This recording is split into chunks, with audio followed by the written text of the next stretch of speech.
저는 오늘 여러분들과 함께 사사기 20장의 말씀을 함께 나누도록 하겠습니다. 하나님께서 이스라엘 백성들을 애굽에서 인도하여 내어 가나안 땅에 그들을 정착하게 하시고 그들이 그곳에서 삶을 살아가던 가운데에 한 무명의 레위인이 잘못한 행동으로 말미암아 민족적 위기를 지금 가져오게 된 것이 19장 마지막 부분의 이야기입니다. 그 이야기는 이렇습니다. 그 사람의 이기주의적인 어떤 행동으로 말미암아 자기와 동거하는 여인이 기브아 사람들 불량배들한테 윤간을 당하고 아침 새벽녘에 풀려나와가지고 그 여인이 죽습니다. 그 죽은 거에 대한 오난을 품고 이 레위인은 그 시체를 토막을 내어가지고 이스라엘 전체 민족의 족장들한테 그 시체를 보내는 것이 19장의 마지막 부분의 이야기인 것입니다. 그래서 모든 지파들이 놀랐습니다. 이게 어떻게 된 일인가? 그래서 오늘 20장에 보게 되면은 그들이 한 곳으로 모이게 됩니다. 1절에 이렇게 이야기를 해주고 있습니다. 이에 모든 이스라엘 자손이 단에서부터 부엘세바까지 모였다 그랬습니다.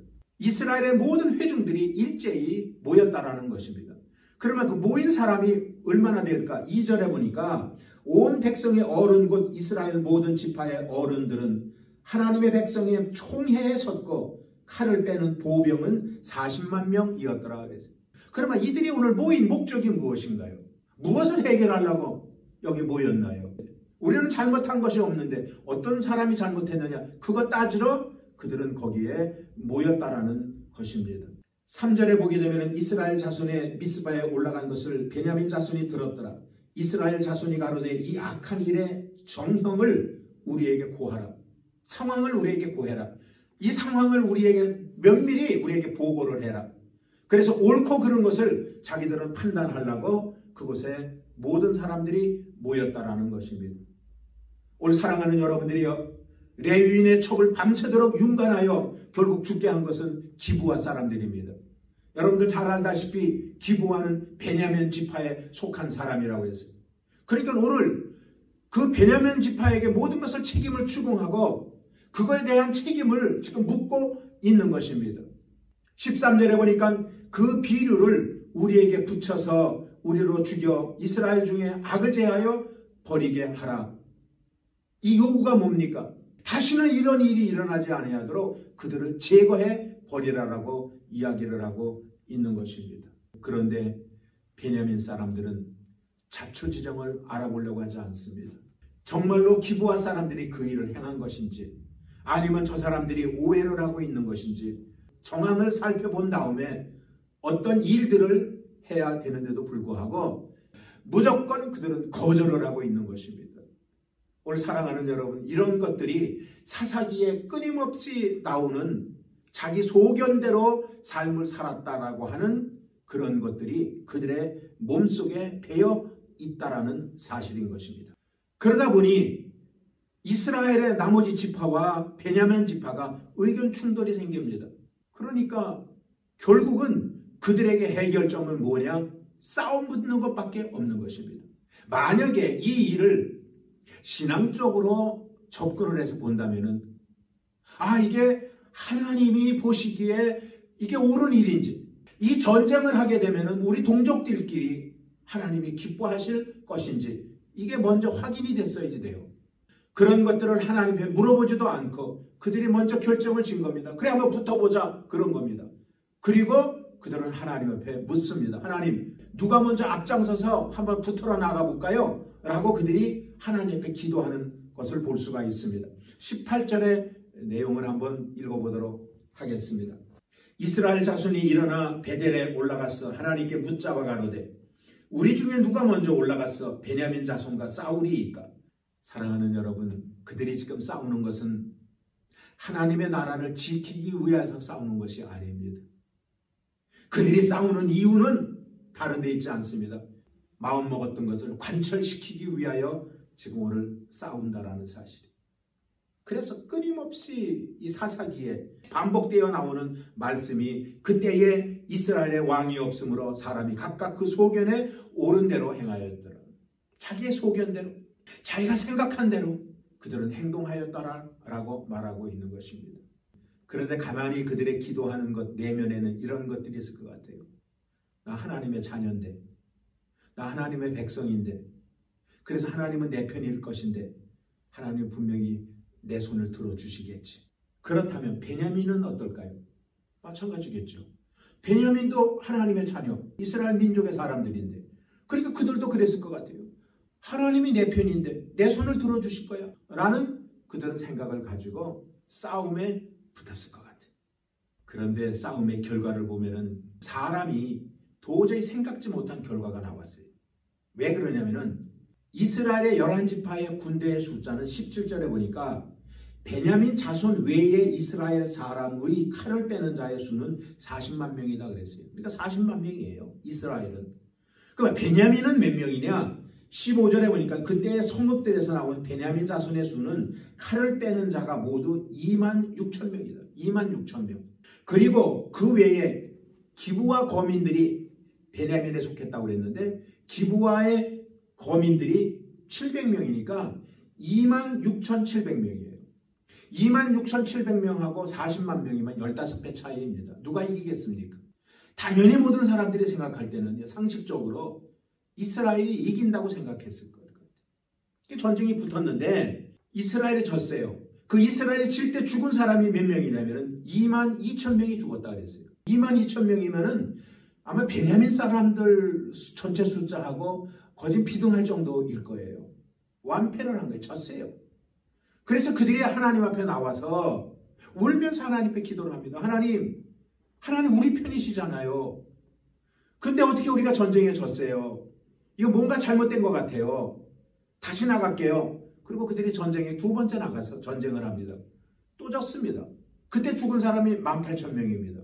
그러면은 합치면 4만 명입니다.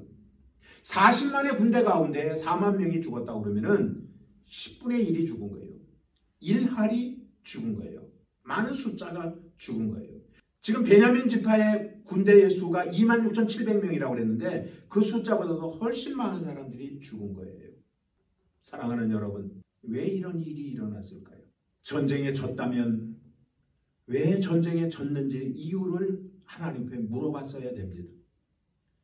그리고 이 일을 통해서 하나님이 무엇을 말씀하시는지를 들었어야 됩니다. 그래서 하나님의 뜻을 알고 나갔어야 되는데 그들은 그런 것들을 잃어버린 겁니다. 그리고 세 번째 또 나갑니다. 이제는요, 울면서 하나님 앞에 금식하면서 이제는 번제와 화목제를 드리면서 그들이 전쟁에 나갔다라고 성경은 기록하고 있습니다. 그리고 전쟁에 이겼습니다. 그렇다면 여러분들 물어보고 싶습니다. 다 끝난 건가요? 전쟁에 이겼으니까 다 이제 해결된 건가요? 아닙니다. 이번 전쟁으로 인하여 양쪽의 손실은 너무나 컸습니다. 이스라엘도 이긴 것이 아니고 베냐민도 이긴 것이 아닌 것입니다. 하나님은 이스라엘을 들어 베냐민을 징계하시고 또 베냐민을 들어서 이스라엘을 징계하셨던 것입니다. 사랑하는 여러분, 예배의 형태가 중요한 게 아닙니다. 처음에는 하나님 앞에 물어보고 그 다음에 울면서 물어보고 그 다음에 안 되니까 울면서 물어보면서 금식하면서 제사를 드리면서 화목제를 드리면서 그들이 나갔다고 그랬는데 그런 행위가 중요한 게 아닙니다. 물론 그런 예배 행위가 있어야 되겠죠. 그러나 그들의 마음속에 하나님을 어떠한 모습으로 섬기며 그들이 하나님 앞에 나아갔느냐가 중요한 것입니다. 끊임없이 그들은 예배를 드리면서도 자기의 소견대로 자기의 주장대로 자기가 하고 싶은 대로 밀고 나가면서 그렇게 관철되기만을 원했던 생각들을 가졌던 것입니다. 오늘 사랑하는 여러분, 결과가 어떻게 됐습니까? 다 망한 겁니다. 어느 누구도 승리가 없습니다. 어느 누구도 이긴 사람이 없습니다. 왜 그렇습니까? 하나님께서 이스라엘 백성들을 애굽에서 끄집어낼 때에 12지파를 그대로 끌고 나와서 인도하여 가나안 땅까지 12지파가 그대로 들어가게 만들었는데 지금 베냐민 지파가 다 죽어버리면 이제 베냐민 지파의 소수의 사람들만 남았다면 한 지파가 없어지는 거예요. 공동체가 무너지는 거예요. 하나님의 나라가 무너진 거예요. 어찌 하나님께서 기뻐하시고 하나님께서 이것을 앞장서서 주관하셨다라고 누가 감히 이야기를 할 수가 있겠습니까?